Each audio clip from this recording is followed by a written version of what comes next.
continuación, el escritor José Luis Valencia presentará el libro Demasiados lobos andan sueltos. En este título colaboran Alejandro Almazán, Diego Enrique Osorno, Wilber Torre, Alejandro Sánchez, Javier Valdés, Manuel Larios y José Luis Valencia. También presentarán Alejandra Sánchez Insunza y José Luis Pardo Beiras el libro Narcoamérica. Cedo la palabra a José Luis de Demasiados lobos andan sueltos. Un aplauso para ellos, por favor, nuevamente.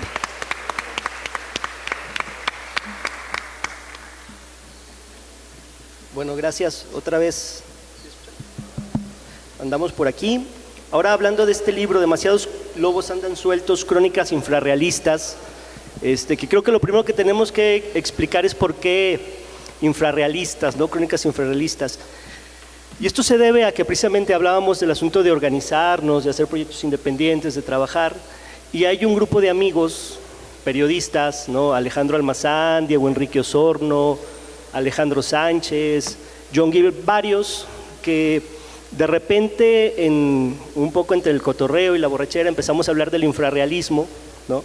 Incluso Diego Enrique Osorno escribe el manifiesto del periodismo infrarrealista, que es con lo que abre este libro, ¿no?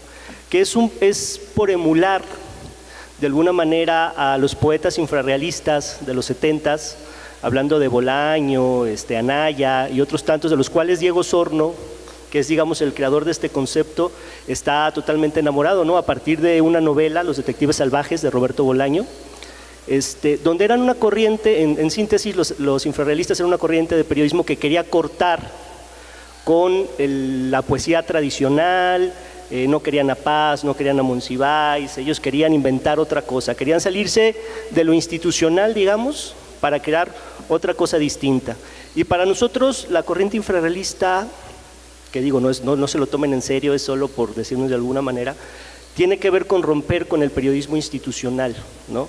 No hablar de números, no darle voz a los voceros, no reproducir los boletines que mandan las instancias de gobierno, sino investigar realmente qué está pasando, darle voz a los hechos extraordinarios que suceden en el mundo, hablar con las víctimas, contar las historias de las víctimas, de las familias de las víctimas, y por eso nació este libro de Crónicas Infrarrealistas, como una especie también de espacio de contar esas historias que de repente no podemos contar en otros espacios, ¿no? O que no se leen en otros espacios, y por eso escribimos aquí está la crónica de Honduras, de la que les leí un fragmentito. Yo viví tres años en Honduras, 3 meses. Estuve viajando durante 6 meses y viví 3 meses de hecho en Honduras, y te das cuenta que hay una realidad muy parecida a la mexicana, pero digamos que con más cinismo, ¿no? Allá los políticos y las autoridades ni siquiera se toman la molestia de tratar de ocultar o maquillar las cosas, ¿no? Hacen las cosas y ya, se acabó. Hay un círculo vicioso en Honduras que empieza, o que podemos empezar a contar, no necesariamente empecé ahí con las maras. Las maras son las pandillas en general, así se les dice, no necesariamente la mara salvatrucha. Las dos principales son los salvatruchas y los 18eros, y ellos se dedican básicamente al negocio de la extorsión. Allá le dicen impuesto de guerra. A los minibuseros, a los taxistas, al que tiene una tiendita de abarrotes, a todos les cobran impuesto de guerra, ¿no? Y se volvió insostenible el asunto. De hecho, ya ha habido varios asesinatos por gente que ya no puede, ni siquiera que se niega a pagar el impuesto de guerra, que ya no puede pagar el impuesto de guerra. Y son gente que no puede denunciar. Hay un caso que cuento aquí en el libro, donde un sitio de taxis, ¿no? Quiere negociar con las maras, y al que mandaron a negociar lo regresan con un balazo en la pierna, ¿no? Regresa completo. Le pregunto, ¿por qué no denuncias? No, bueno, porque el impuesto de guerra voy y lo pago en el Palacio de Justicia, ¿no? Es decir, ante quién denuncias una cosa de este tipo. Y entonces te das cuenta que los maras están asociados con los policías, que la mitad del impuesto de guerra se va para la policía, que se lo entregan a los directores de las corporaciones policíacas, que a su vez cada determinado tiempo hacen limpia de líderes mareros, ¿no? Cuando ya son incontrolables, cuando ya son un problema, cuando se ponen demasiado ambiciosos, bueno, los matan. Y ha habido asesinatos masivos en las prisiones, sobre todo donde están los maras, impresionantes. Y ¿Qué es la respuesta del gobierno ante esta colusión policías maras? Bueno, pues es muy simple. Por un lado, siguieron la ruta de Felipe Calderón y militarizaron, sacaron a los militares a las calles, dejando las fronteras abiertas para un cruce indiscriminado de droga que viene de Centroamérica y pasa por Honduras, que es el camino más fácil para llegar a México, ¿no? Entonces, el narcotráfico también ahí se mete, desgraciadamente importación de nosotros, ¿no? El cártel fuerte es el cártel de Sinaloa, que hace alianza con un cártel local que son los cachiros y que hace alianza con los 18eros, pero también tenemos a los Zetas que trabajan con los maras salvatruchas en menor escala, ¿no? Y el gobierno dice, bueno, ¿cómo combatimos el negocio, el asunto del crimen? Bueno, haciendo un negocio, y nos damos cuenta que hay 2 veces más guardias de seguridad privadas que policías y soldados juntos, ¿no? Entonces, todos los dueños de las empresas de seguridad son ex generales, ex directores de la policía, ex políticos y demás, ¿no? Convierten el asunto de la seguridad en un negocio, debilitan a la policía no tiene armas, no tiene uniformes, les pagan 7,000 lempiras al mes, que son alrededor de 3,000 pesos, si mal no me equivoco. Entonces, bueno, la policía no tiene nada que hacer y contratan guardias de seguridad privado sin experiencia, sin capacidad para usar armas, bla, bla, bla, pero cobran muchísimo. Incluso en Tegucigalpa, que es una de las ciudades más importantes de allá, al presidente municipal de aquel entonces, hablo del 2013, se le ocurrió que una forma de combatir la seguridad era creando un barrio seguro. ¿Barrio seguro qué significa? Que los vecinos se pueden poner de acuerdo, pagarle al ayuntamiento por un permiso para cerrar las calles y contratar una empresa de seguridad para que esté regulando quién entra y quién sale, ¿no? Entonces así se combate la inseguridad en Honduras, y que luego se convierte en un problema porque las mismas empresas de seguridad, si vives en la colonia y no quieres pagar, tú no contrataste el servicio, no estás de acuerdo, bueno, no te dejan entrar a tu casa. Y ya se dio el caso, bueno, en algún momento se dio el caso, lo cuento aquí en la crónica, donde guardias de seguridad matan a un vecino por no dejarlo pasar, ¿no? Lo matan a balazos. Entonces, historias de este tipo que se tienen que contar, que van más allá del país. Creo que esta es la única crónica del libro que no habla de un problema en México. Creemos que se tienen que contar y por eso nació este libro, ¿no? Alejandro Sánchez nos va a hablar un poquito del tema de las autodefensas, Alejandro Almazán escribe sobre la violencia en Acapulco, Manuel Larios escribe sobre Cayetano, que es un indigente yonki de Sonora, que es un héroe anónimo, porque él fue el que se metió y rescató a varios de los niños del ABC cuando fue el incendio, ¿no? Alguien le dijo, métete, y él dijo, sí, me meto, se metió y sacó un montón de niños, ¿no? Diego Sorno nos escribe también sobre la guardería ABC en un plano desde el punto de vista de los padres. Wilber Torre, ¿no?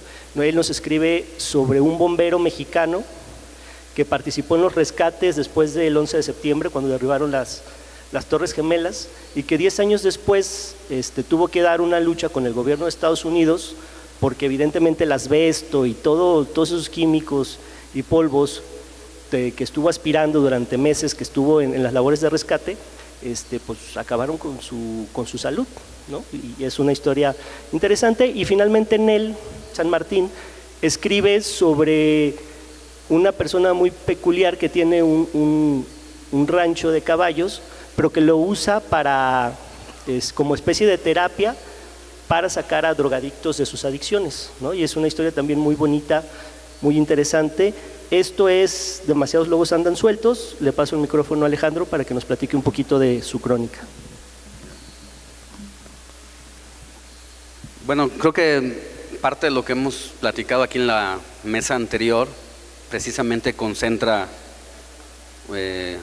una gran potencia en el libro, pero también está el otro lado. Hay historias que no necesariamente hablan de violencia, pero que se abordan desde el punto de vista de la historia única para darle un contexto universal.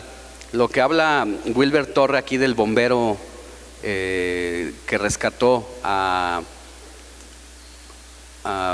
estadounidenses en las Torres Gemelas y que después enfermó por todo el polvo que transpiró, nos va retratando la tragedia de un mexicano, pero al mismo tiempo la historia de los 20 millones de mexicanos que viven y que a través de él vamos conociendo el día a día de todos ellos.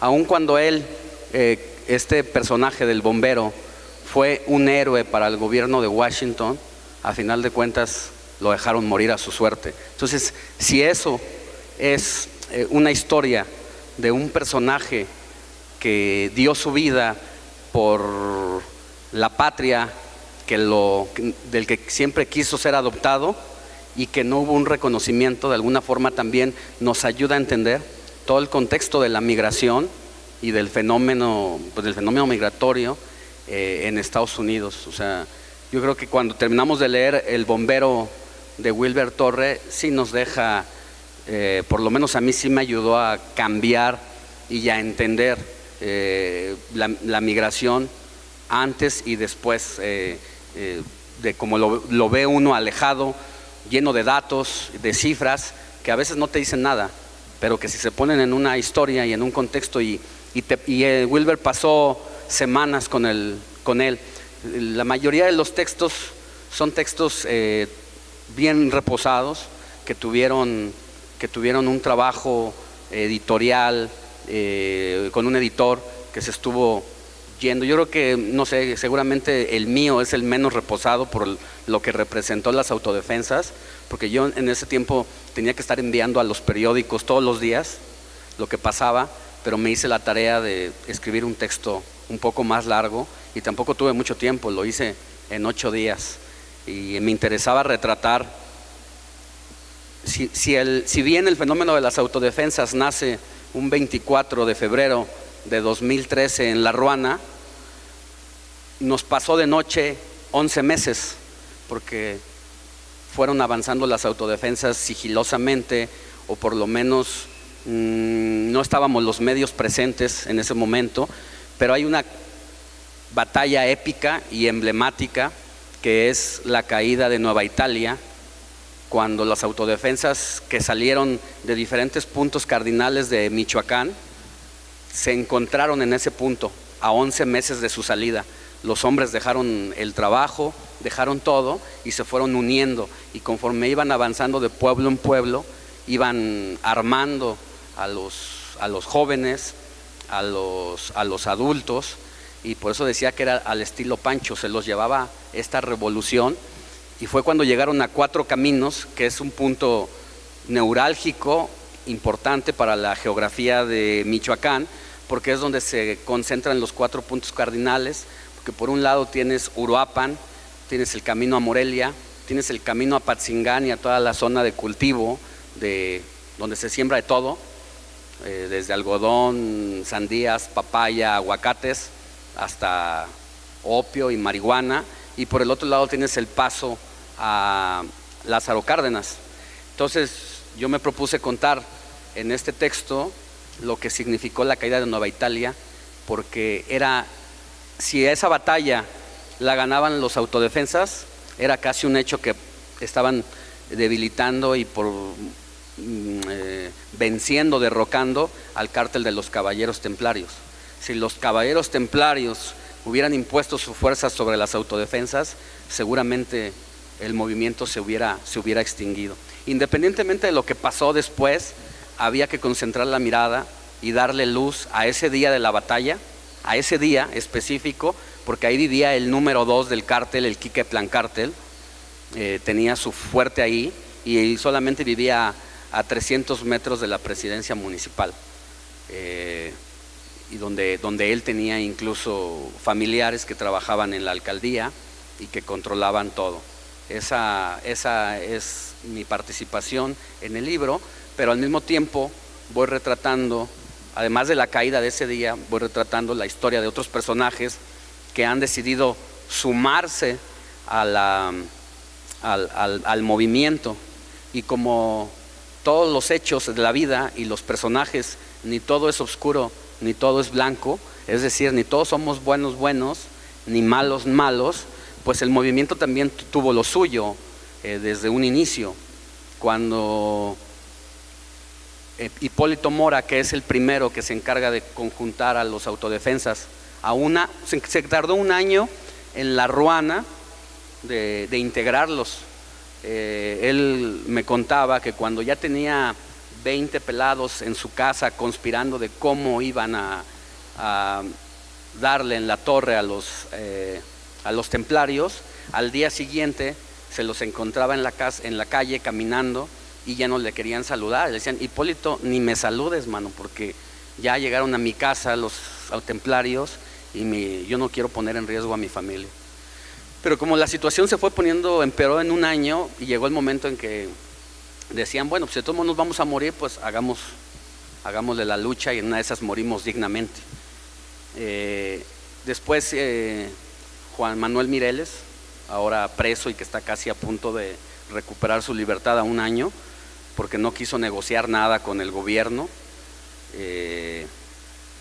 Esta historia de integrar a los personajes, detrás también se fueron metiendo líderes de otros cárteles que fueron abasteciendo de armas a este movimiento genuino para vencer a los templarios, y a la caída de los templarios se conforma otro cártel, ¿no? Entonces un poco es lo que trata de arrojar luz ese texto sobre el tema de las autodefensas en Michoacán. Que les hagan preguntas a ellos, ¿no? Bueno, a mí me toca hablar sobre Narcoamérica. Si quieren, al final hacemos como una ronda de preguntas ya para cada libro. Bueno, algo que siempre solemos decir es que Narcoamérica es un libro de viajes, ¿no? Hay gente que dice, ¿cómo un libro de viajes es de narco, no? Pero pues sí, nosotros hicimos un viaje por el lado de América Latina que nadie quiere ver, ¿no? Por un Caribe feo, por una sierra de cultivo de hoja de coca, por favelas y barrios deprimidos, o sea, por estos lugares que probablemente nadie compraría un avión o un autobús para ir allá, ¿no? No es turismo, pero sí es viajes. Y pues como decíamos en la charla anterior, pues sí, el narcotráfico fue una forma de descubrir esa parte del continente, esta parte llena de corrupción, de impunidad, de pobreza, de falta de institucionalidad. Nosotros empezamos en diciembre de 2011, compramos un Volkswagen 2003 de tercera mano, con la idea de recorrer todo el continente. Como les comentaba antes, bueno, ya ahí nos encontramos con esta realidad y elegimos el narcotráfico como un hilo conductor, y pues lo que intentamos era en cada país ir haciendo una radiografía de cómo afecta el narcotráfico, o sea, qué representa cada país en esta cadena tan transnacional. Así como el narcotráfico cruza fronteras, nosotros cruzábamos fronteras para entenderlo. Entonces, pues justo eso, empezamos en Guatemala, donde hicimos un tema sobre cómo los Zetas se habían expandido allá y cambiado un poco la lógica del crimen organizado que estaba acostumbrado a una forma con más orden, digamos, e índices de violencia menores. Luego por El Salvador, donde las pandillas estaban mutando hacia un crimen organizado mucho más grande, ya más relacionado con los cárteles de la droga. En Honduras, por ejemplo, un poco lo que contaba José Luis también, ¿no? O sea, vivimos esta anarquía, o sea, Honduras para nosotros es el ejemplo máximo de violencia, corrupción y demás, ¿no? O sea, porque es verdad que tal vez es un poco más cínico, como comentaba él, la forma de operar, y también está muy ligado el Estado con el crimen, ¿no? O sea, es demasiado evidente. Ahí, por ejemplo, había 2 casos, o sea, los últimos jefes antidrogas los habían asesinado, y probablemente, o sea, se decía que los sicarios en motocicleta que los asesinaron mientras iban en el coche habían salido de la estación de policía, ¿no? Cosas como demasiado a la luz del día, demasiado obvias. Y luego, más allá de la violencia, también había otras historias como Nicaragua, por ejemplo, que nos contaron de una zona en el norte llamada Bilwi o Puerto Cabezas, que es el Caribe, es otro Caribe, ¿no? Un Caribe gris, un Caribe muy pobre, nada que ver con lo que nosotros en México entendemos por Caribe, y donde la gente se dedicaba a la pesca de langosta para vivir.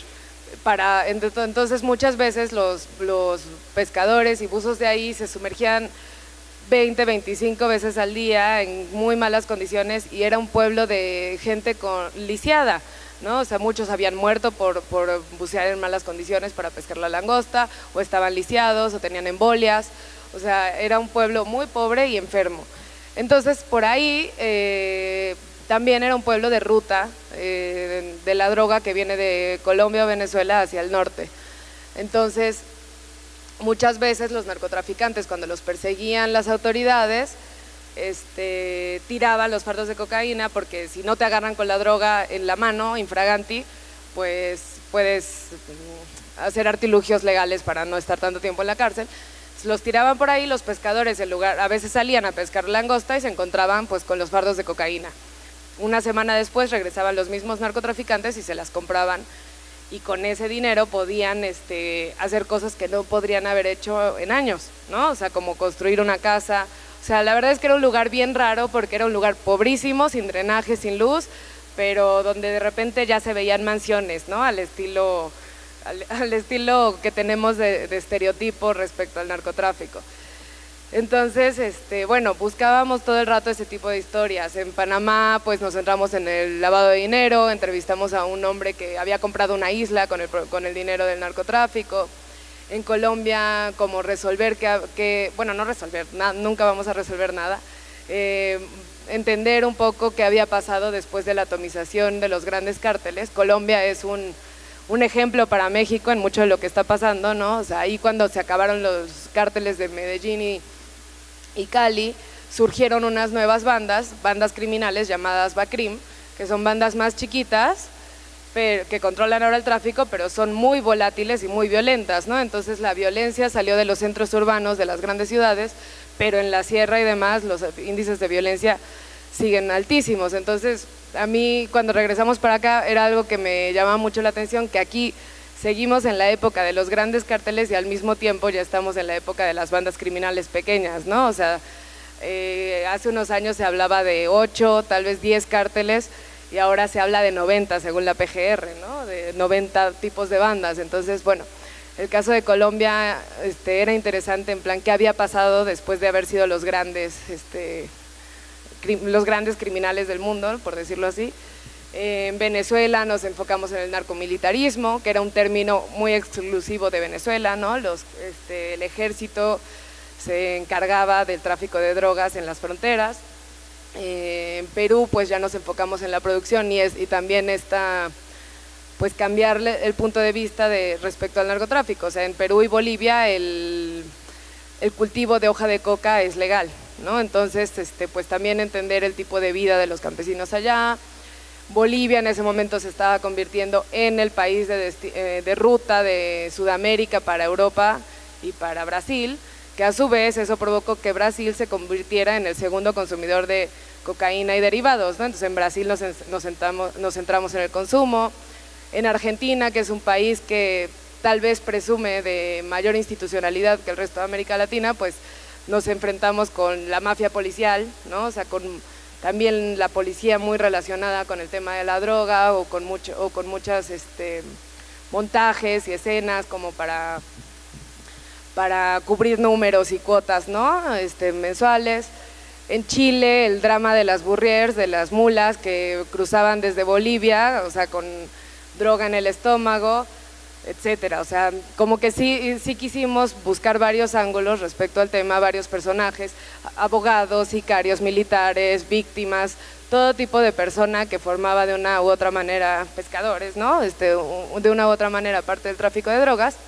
Finalmente, acabando esos 2 años de viaje, regresamos a México, que nos faltaba, y aquí pues Pablo Ferri fue nuestro coautor, fue el autor del caso de Tlatlaya, ¿no?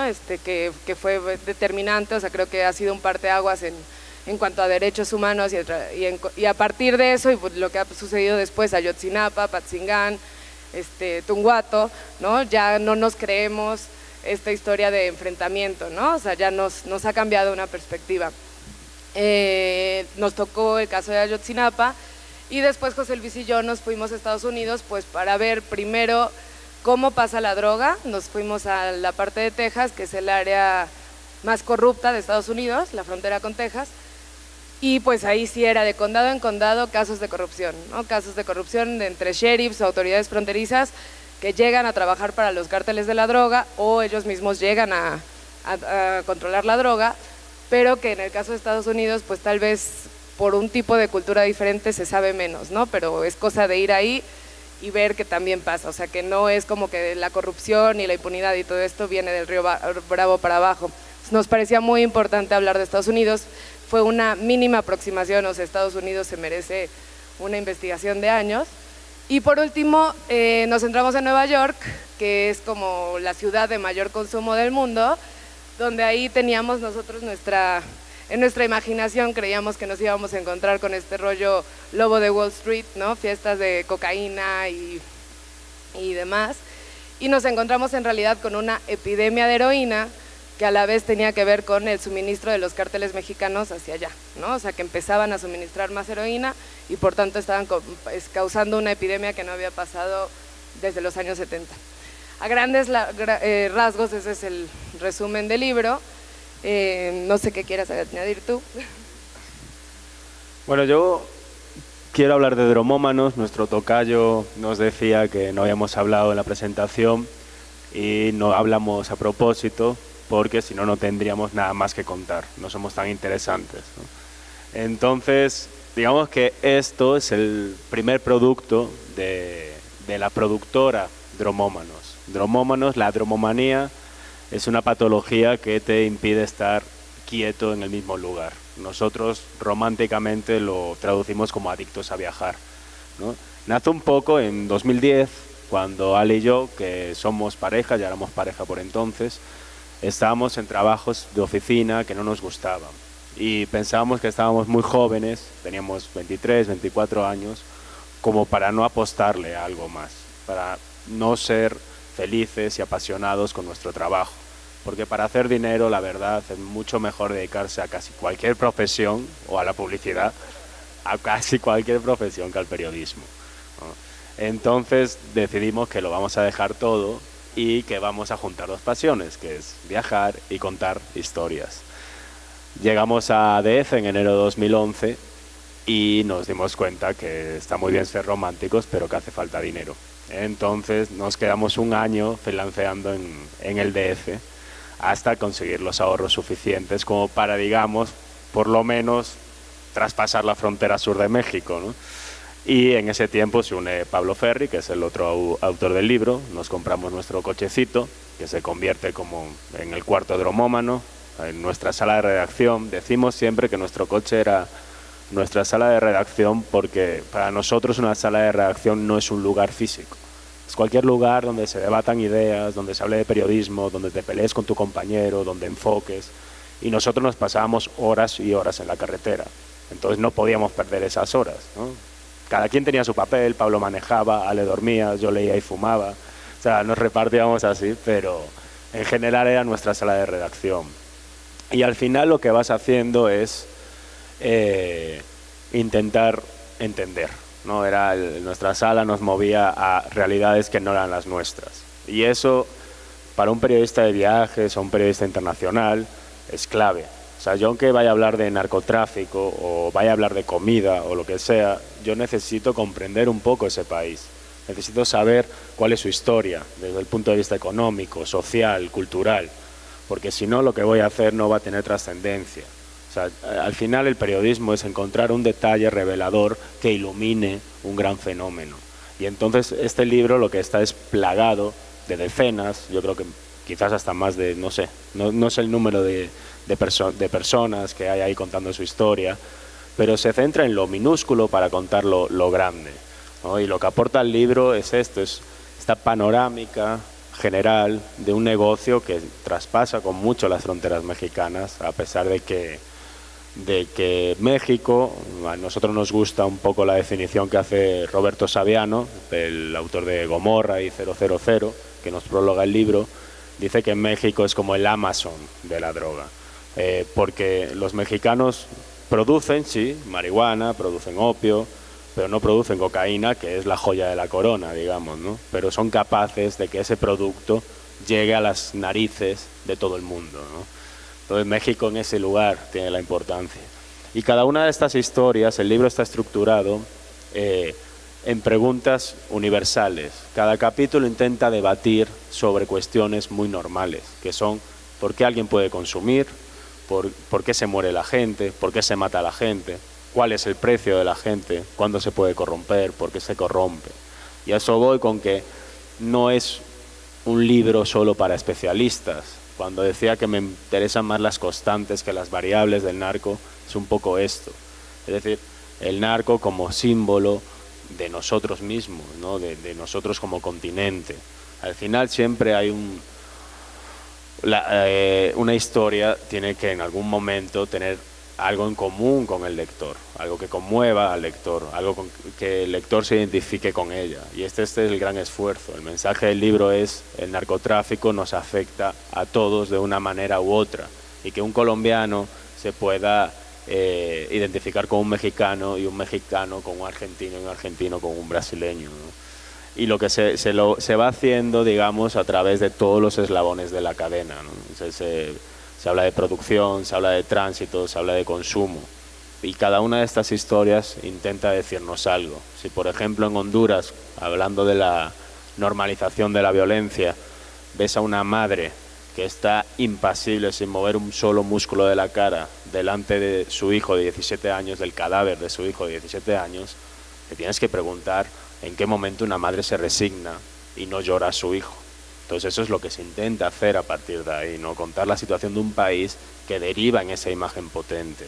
O si una madre en Colombia está en una colonia de desplazados y le matan a su hijo porque su hijo se parece al hijo del dueño de un expendio de droga, simplemente por eso, tienes que preguntarte qué hay detrás de eso. Y te vas dando cuenta que esta madre está ahí después de huir de la violencia de los paramilitares, de la violencia de la guerrilla.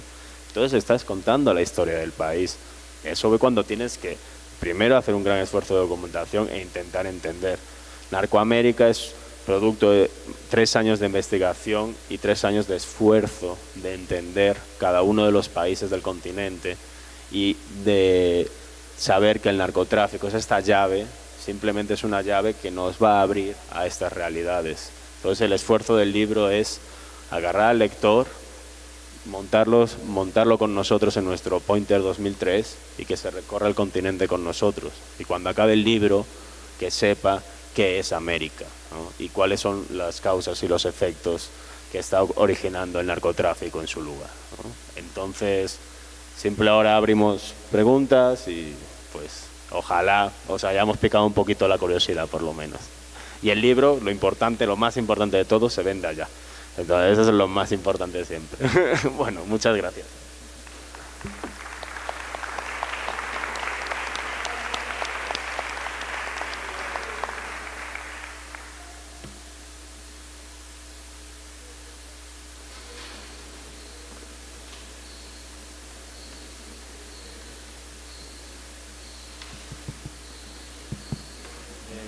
Buenas tardes. ¿Sí se escucha?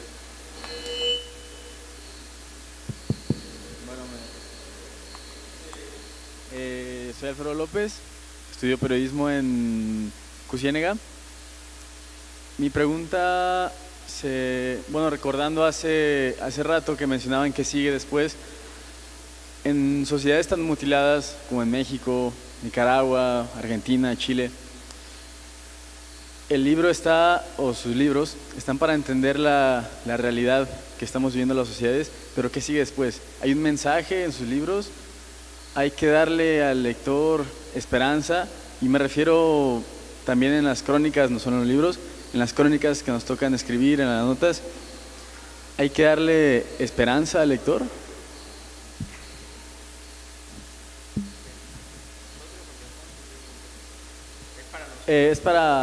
Yo creo que aplica para ambos libros.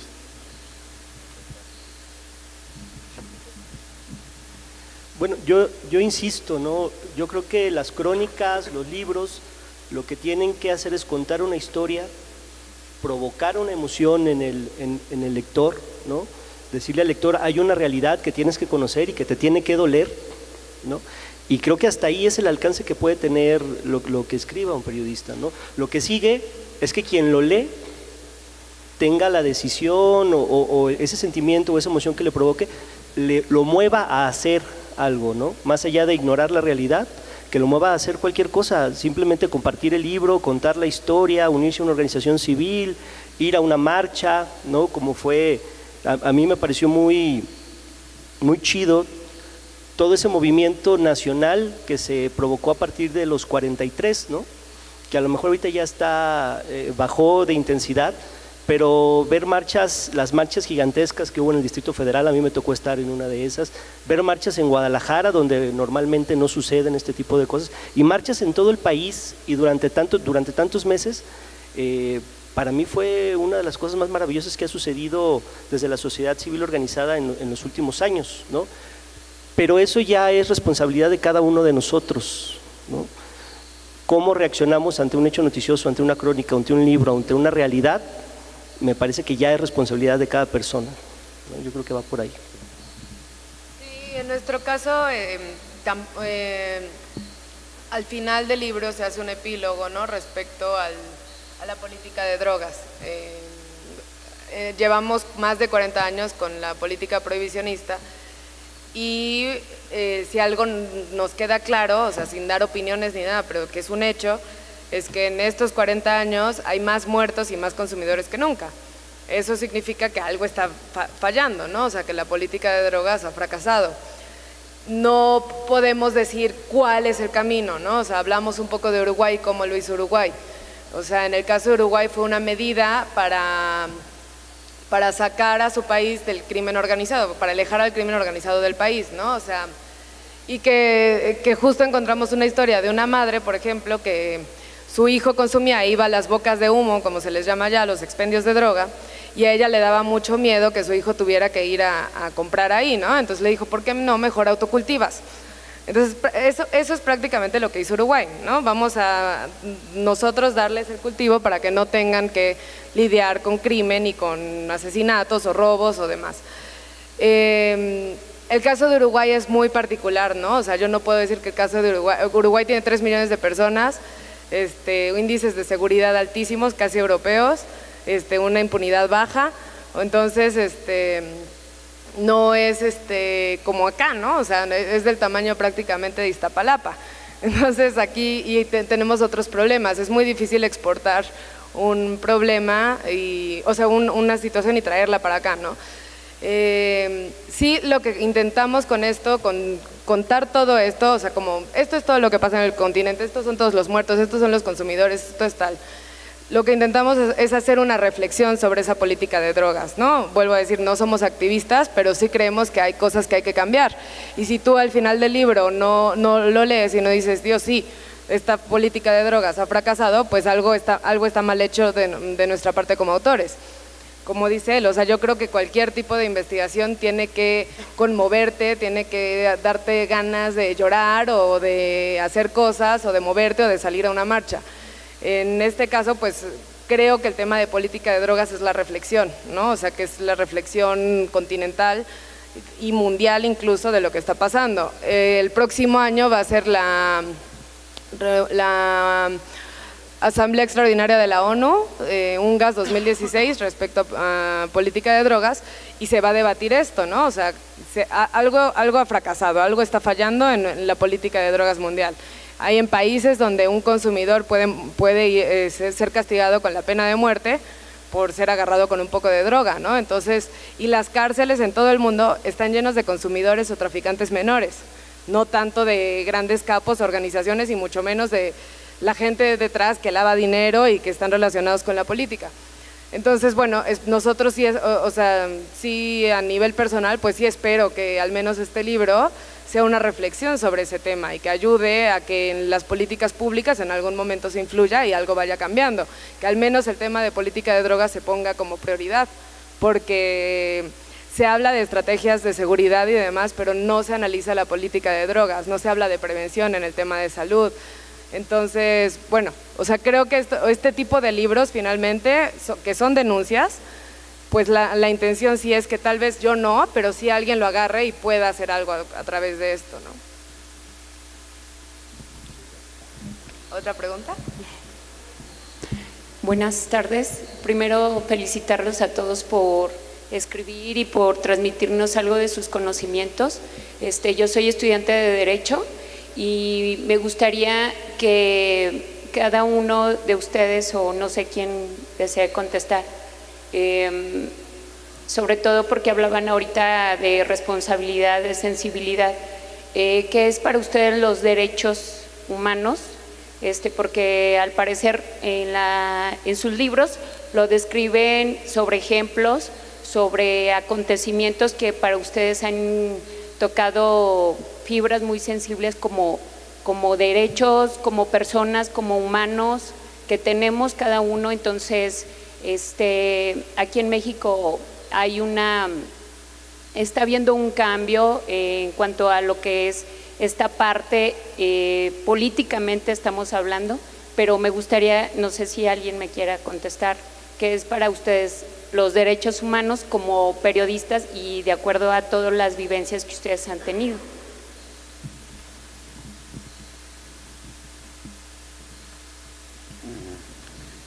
Yo me atrevería a abordar el tema desde la particularidad de las historias o los personajes y en donde los periodistas entramos con los focos ámbar o con los focos rojos cuando hay esa vulnerabilidad a los derechos humanos. Los seres humanos por naturaleza somos depredadores, somos abusivos, somos corruptos de una u otra forma. Digo, con todo esto mezclado más o menos en algunos personajes. Cuando estos personajes tienden a esa inercia por naturaleza humana, es cuando el periodismo tiene que poner atención en lo que está ocurriendo. Eso ligado en el periodista a nunca perder la capacidad de asombro, porque en el momento que pierdes la capacidad de asombro, entonces ocurre lo que nos preguntaban hace rato, cuando nos acostumbramos a ver 100 muertos, ¿no? Y entonces viene una máxima que he escuchado mucho tiempo en las redacciones de ¿cuántos muertos hubo? En Acapulco, ¿cuántos muertos hubo durante el 2009? Y a los fotógrafos que trabajaban para agencias internacionales les decían en su redacción, ¿cuántos muertos hubo hoy en Acapulco? No, 6. No me interesa la foto, necesito que haya más de 6. Si nosotros como periodistas dejamos pasar eso, somos el primer eslabón de la cadena de comunicación. Si lo dejamos pasar y no nos asombra, entonces sí hay un problema. Sí hay una regresión a los derechos humanos. Y entonces, si tú no te preguntas ante un fenómeno, incluso antes de llegarte a parar a tierra, a Acapulco o a Apatzingán, y dices, ¿qué tuvo que pasar para que el sacerdote Gregorio López tuviera que romper la voz melosa en la homilía y usar el púlpito para decirle, templarios, hijos de su chingada madre, sálganse de aquí, los vamos a matar? O sea, ¿qué pasó? Cuando el sacerdote no habla duro, habla meloso, cuando no dice groserías, y cuando se faja los pantalones literal y se sale a la plaza del pueblo y dice, raza, ármense, agarren hachas, palos, pistolas. Yo ya tengo la mía y tengo mi pistola. O sea, si eso no se refleja en las historias de quienes nos dedicamos a esto, entonces los derechos humanos habrán tenido un retroceso impresionante, aun cuando haya reformas a la Constitución y cada vez estén plasmados y haya debates legislativos, y de nada sirve, porque además son historias que ocurren aparentemente lejos, pero no es así. A veces tomas un autobús y en Iguala, de la Ciudad de México a Iguala, son 2 horas. Y dejamos que se vulneraran los derechos humanos porque por complicidad de la autoridad, primero política, que les dio cabida a esos malos personajes, y luego de las instituciones, y comienzas a ver que la pobreza pues no solamente es de aquel que padece por no tener un acceso a la canasta básica, la pobreza de la institución que está comprada con tal y que llegó a Barca y se encargó de poner a la policía. Esa policía que tenía hace 3 años y que algún momento detonó, desapareció a 43 y dijimos, ah, cabrón, está pasando algo. Y entonces empiezas a poner la lupa y no solamente ocurre en Iguala, ¿no? Ocurre en un montón de municipios de los 2100 que tenemos en el país. Entonces, creo que perderlo de foco, eso, pues es nocivo contra los derechos humanos y ser el contrapoder de esas ambiciones de quien delega el poder, ¿no? Del líder de un partido político que puede tener la facilidad de abrir su bolsa y que le depositen un cheque por una candidatura, del cacique del pueblo que te pasa a cobrar para que te deje vender el producto que tú cultivas todos los días, porque él impone su causa para que solamente él sea el que te compra el maíz. Entonces, sí tenemos un trabajo tan importante como el del abogado, ¿no?, en la defensa de los derechos humanos. Nosotros lo defendemos con historias y ustedes ante los juzgados o ante las autoridades. Entonces, es paralelamente muy importante eso.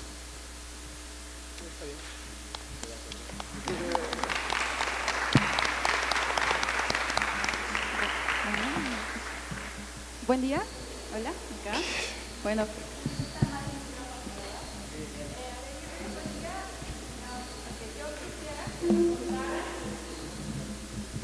¿Cómo inició? Si uno tiene deseos de iniciar a escribir sobre el narcotráfico, si bien el génesis de todo es esa sed de conocer más para ignorar menos, ¿cómo llegas? O sea, ¿cómo compras un Pointer 2003 y te lanzas a encontrar esos contactos? ¿Cómo realizas esos contactos? Porque claramente uno no va a llegar a un lugar a decir, a ver, ¿alguien conoce a alguien del narco? Pásenos la lista. Entonces, si a uno le interesa como periodista joven, como periodista inexperto, ¿qué haces para cuidarte a ti también? Si bien para cuidar las historias, que eso yo creo que también sobre la marcha lo vas aprendiendo, pero sí me gustaría que nos contaran un poco más, en su caso, cómo llegas y sabes dónde buscar. Mira, yo creo que 2 vertientes. Una es este tipo de periodistas que vivimos en DF y vamos a los lugares y nos volvemos, y 2, los periodistas locales. Nuestro libro, por ejemplo, lo dedicamos a los periodistas locales de todo el continente, que son los que más conocen la zona y que muchas veces por la mordaza de la violencia se tienen que callar, pero que sin embargo si te ayudan a comprender dónde viven, ¿no? Lo que tienes que hacer, lo primero, es un poquito lo que decía Alex, que es documentarte, es preguntarte por qué. Para mí el caso de Ayotzinapa, obviamente, no quiero decir lo más terrible, pero lo más inquietante que yo me preguntaba era ¿por qué un alcalde puede pensar que puede desaparecer a 43 estudiantes y que al día siguiente pueda seguir presidiendo su junta municipal? ¿No? ¿En qué momento, qué sociedad tenemos o qué sociedad había ahí para que esta idea se le cruce por la cabeza a un señor, ¿no? Entonces lo primero que tienes que hacer es conocer dónde vas a pisar, y eso se hace leyendo, eso se hace documentándote, sacando contactos de las lecturas, ver quién está ahí, quiénes son los actores de esos lugares, buscar a tus colegas también de la prensa que te van a hablar off the record, porque tú al final cuando tratas todos estos temas, mi principal preocupación no es mi seguridad, es la seguridad de todo el rastro de personas que yo dejo y que al día siguiente están allá. Pero así lo vas haciendo, ¿no? Así empiezas digamos, a ser un visitante cómodo ya, un visitante conocido a esos lugares, ¿no? Porque lo que dices, yo puedo entrar en una favela de Brasil perfectamente a comprar unos gramos de lo que sea y me voy a ir vivo. Pero, ¿qué voy a contar? ¿Que estuve en una favela de Brasil comprando unos gramos? ¿O lo que quiero contar es cómo vive la gente de la favela? ¿Cuál es el esquema que tiene el narcotráfico dentro de ese lugar, ¿no? Quieres contar lo segundo, porque lo primero no vale para nada, no crea entendimiento, no crea un conocimiento. Entonces así llegas, y la cualidad, que es una perogrullada, pero es tiempo y paciencia. Y es una perogrullada, pero casi ningún periodista lo tiene, ¿no? O sea, al final es eso, es ir al lugar, si te tienes que ir, te vas, pero vuelves al lugar y hablas una y otra vez con tus fuentes, y hablas una y otra vez con tus protagonistas, ¿no? Y al final se va decantando. Tú empezaste hablando, no sé, con un tipo de una ONG, con un ex presidente municipal, y eso pues te va llevando a otra persona y otra persona y otra persona, y al final vas decantando y eliges quién es esa persona o cuál es ese detalle que te va a revelar toda la historia. Pero es eso, es tiempo y paciencia, y de verdad, no es por ser pesimista, muy poquita gente lo tiene. ¿Qué pasa? Que si lo tienes, como creo que es nuestro caso, también adquieres una responsabilidad. Yo no puedo contar lo mismo que un tipo que tiene que hacer 3 notas al día, porque si no yo no valgo de nada, que es lo que hablábamos, ¿no? De estas 2 velocidades del periodismo. Y entonces así vas llegando a la gente. Y lo que yo sí siempre le recomiendo a la gente que empieza es, en tu vida como periodista no hagas una sola pregunta que no te interese de verdad, porque eso se nota mucho.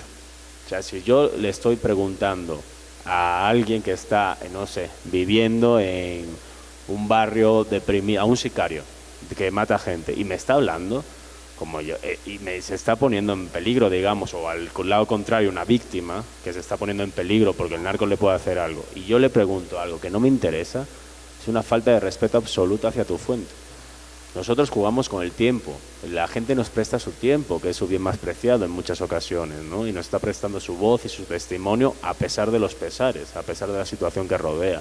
Entonces hay que ser empático con esa gente, te tiene que importar mucho lo que estás reporteando, ¿no? Y creo que es así, es mucho sentido común, de verdad, el periodismo es mucho sentido común, y eso lo vas adquiriendo con el oficio. Pero es así, es la documentación, el trabajo en el terreno, el seguimiento de lo que haces en el terreno, y intentar contar bien las cosas también, porque si después de todo ese esfuerzo que has hecho haces una mala narrativa, la gente te abandona en el párrafo 1 y no vale de nada. O sea, una buena historia es una historia importante, bien contada, y si falla alguna de esas 2 patas, que falla mucho, la pata del reporteo, porque la gente es perezosa muchas veces, no sirve para mucho la historia, ¿no? Entonces tienes que irte construyendo con esa paciencia y esa pasión y esas ganas y esa empatía tu historia, que de verdad revele algo importante.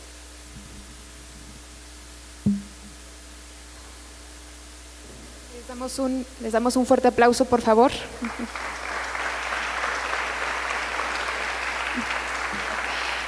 Muchísimas gracias a Alejandra Sánchez, a José Luis Pardo, a José Luis Valencia y a Alejandro Sánchez.